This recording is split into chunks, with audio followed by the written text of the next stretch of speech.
अस्सलाम वालेकुम। उम्मीद करता हूँ आप सब खैरियत से होंगे। जैसा कि आपको पता है, जंग जो है वो रुक चुकी है परसों से, और जो अमन है वो फ़िलहाल कायम हो चुका है।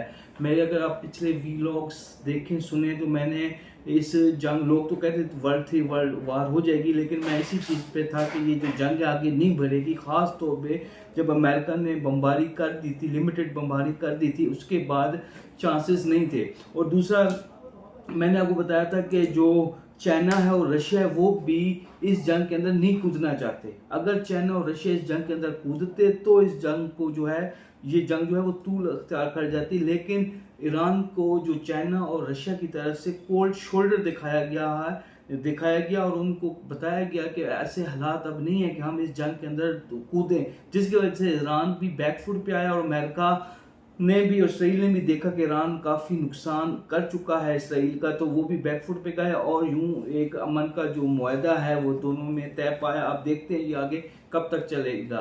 लेकिन अफसोस की बात यह है कि जो गज़ा के मामलात हैं, जो गज़ा की टेरिटरी के जो मसाइल हैं, जिस पे इसराइल जो है गज़ा में लोगों को बाहर निकालना चाहता है और उस पर कब्जा करना चाहता है, वो तू यूं के तू हैं। और अभी देखते हैं कि इसराइल की पॉलिसी गज़ा के हवाले से क्या होती है।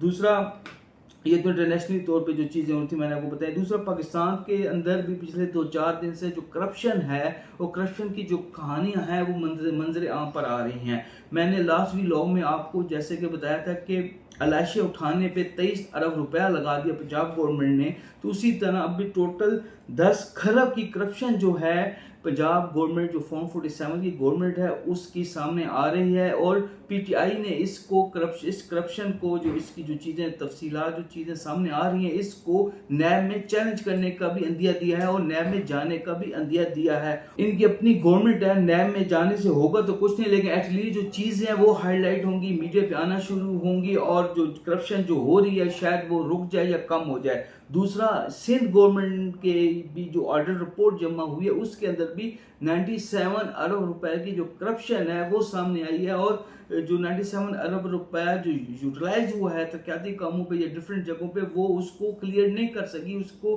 तफसीलात जो हैं वो बयान नहीं कर सकी सिंध गवर्नमेंट। तो 97 अरब रुपए की जो करप्शन है वो ऑडिट रिपोर्ट ने पॉइंट आउट की है सिंध गवर्नमेंट में भी, सिंध में भी। तो पाकिस्तान के अंदर जो है वो करप्शन का जो है वो बाजार गर्म है, और पंजाब गवर्नमेंट और सिंध गवर्नमेंट की जो ये डिटेल है करप्शन की वो सामने आ रही है। जाहिर बात है मीडिया बहुत ज़्यादा बाउंड हो चुका है, बहुत ज़्यादा मीडिया के अंदर ऊपर पाबंदियां ऐसी लग गई हैं कि मीडिया खुलकर इन चीज़ों के ऊपर बात नहीं कर पा रहा है। इमरान खान के दौर में 10 रुपये 15 रुपये जब चीनी बढ़ी थी तो मीडिया ने सर पर उठा लिया था, लेकिन आज 200 रुपया 196 रुपये पर किलो जो चीनी है वो मिल रही है बाजार में। लेकिन मीडिया पे मैंने कोई रिपोर्ट या कोई चीज़ इस पे या किसी को डिस्कस करते हुए नहीं देखा।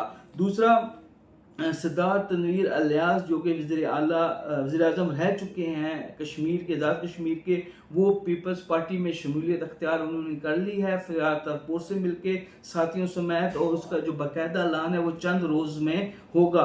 और कश्मीर के अंदर पार्टी के जो फंड है, जो फंड करेंगे या फंड जो मुहैया करेंगे वो सरदार तनवीर अलियास ही करेंगे आने वाले इलेक्शन में। और साल के अंदर इलेक्शन भी जो होना है वो के आज़ाद कश्मीर में जो बहुत एक अहम रोल प्ले करता है फेडरल गवर्नमेंट के लिए, आज़ाद कश्मीर का जो इलेक्शन है, तो सरदार तनवीर अलियास को दोबारा लॉन्च पीपल्स पार्टी कर रही है आज़ाद कश्मीर के इलेक्शन में।